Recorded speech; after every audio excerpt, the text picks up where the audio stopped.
Aha ni muri komine ya Ruhororo ahavuka Esperance Manirambona, umurundikazi akaba n'umuvyeyi. Yaramaze imyaka irenga 20 adahonyoje ikirenge muri iyo komine yiwe y'amavukiro. Abo mu muryango, inshuti, ababanyi n'abagenzi bakaba baje kumwigina nk'umwana agarutse muhiri wabo. Imbere hahagaze Esperance Manirambona n'umunega wiwe, inyuma naho hari abo mu muryango bose berekeje mu nyubakwa igiye kuberamo ibirori byo kwakira uwo mushitsi w'iteka agarutse muhiri wabo. Ugwaruka rw'abigeme bakiri bato bazi gutamba intambo z'ikirundi akaba aribo batanguye gususurutsa abari bitavye ivyo birori. Abo batamvyi bahejeje n'umwanya mwiza wo kwakira ahishakiye kugira ngo abwire abari ngaho urugendo vyafashe kugira ngo bamenye aho Esperance Manirambona yarasanzwe aba.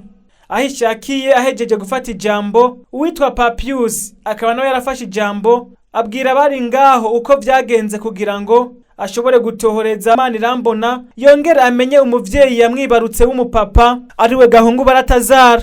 Mu ijambo nyamukuru Esperance Manirambona ati Imana ni nziza, haleluya. Ahose akabashimira Imana yo yamuhaye gusubira kongera guhagarara imbere y'umuryango abona bose banezerewe. Yasabiye ku Mana bari bitavye ivyo birori baba abamuzi n'abatamuzi ko Imana yobahezagira. Yarabashimiye n'ukuntu bamwakiriye neza, ashimira kandi yaba ahishakiye na Papius nabo bose bagize ico bakora kugira ngo yongere kubonana n'umuryango wiwe.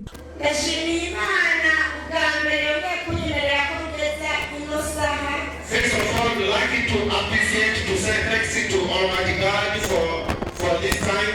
Kongera guhagarara imbere yanyu. I stand once again in front of you. Turi mu byishimo nk'ibi. We feel very happy like this. Uyu munsi ubereye umunsi wa mbere. That is my first day. Ntabwo nigeze ndonka umunsi w'umunezero. I didn't get a day of happy like today. Ariko uno munsi ndanezerewe cyane. But today I'm really happy. Ukuntu nabonye umuryango mwinshi, abo narinzi, abo ntarinzi.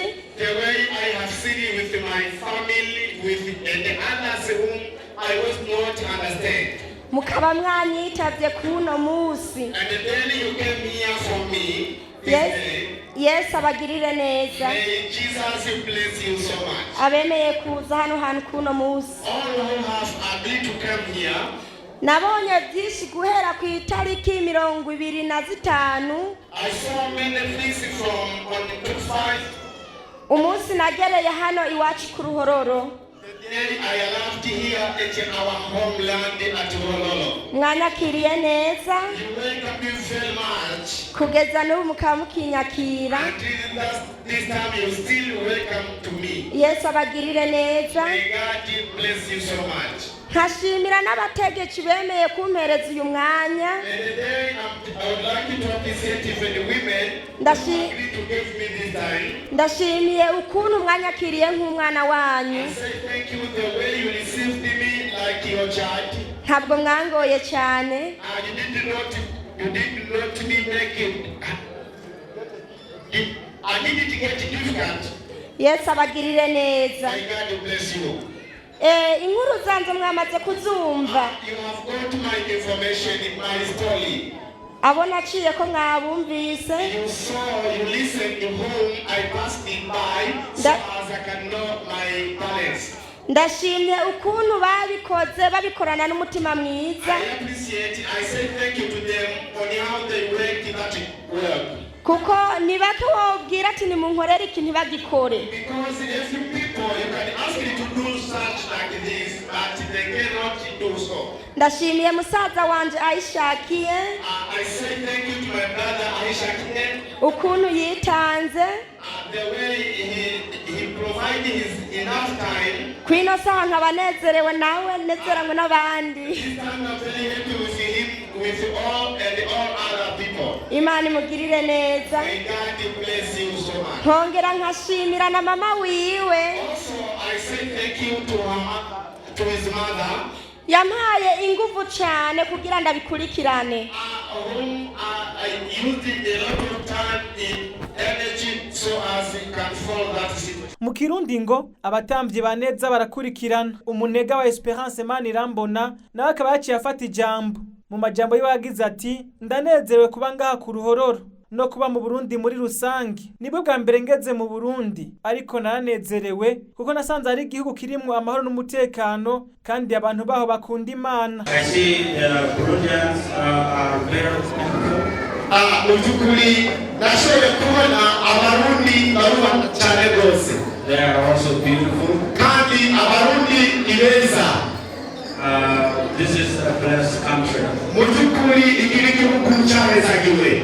Everywhere I go, I see in the car, they put the sign, God yavukiye, Imana nziza. Igituma mfata igihugu cyahezagiwe ubona nama ndiko nagendagenda henshi ndabona imiduga yanditse ko abaja batandukanye Imana ishimwe abajambo benshi cyane Imana ni nziza murazi nawe y'abajambo y'ubuhizi abarundi bavuga kandi bari kabinda yabo aba ni amashuri bakora maheruka.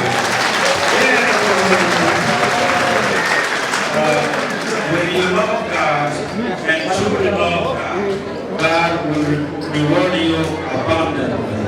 Mubyukuri iyo ukunda Imana nayo iragukunda kandi niyo yubaha ukayikunda Imana nayo igerageza kuba mu ruhande rwawe iyo uri mu gihe cy'ageragezo. Thank you, Burundians. Murakoze cyane mwa Barundi mwe. Thank you, Ruhororo. Kandi abanyaruhororo murakoze cyane. Thank you, Chakura. Kandi Chakura nawe murakoze cyane rwose. Mu masaha y'umugoroba niho ibirori byo kwakira Esperance Manirambona mu muryango vyarushijeho kuryoha kuko abari bavyitabiriye bose baronkejwe ibinyobwa bigizwe n'amafana. Bahejeje kwivuna kanyota hakaba hakurikiye gusangira ibifungurwa bitandukanye mu ntumbero yo kwigina uwo mushitsi w'iteka yaragarutse muhiri wabo.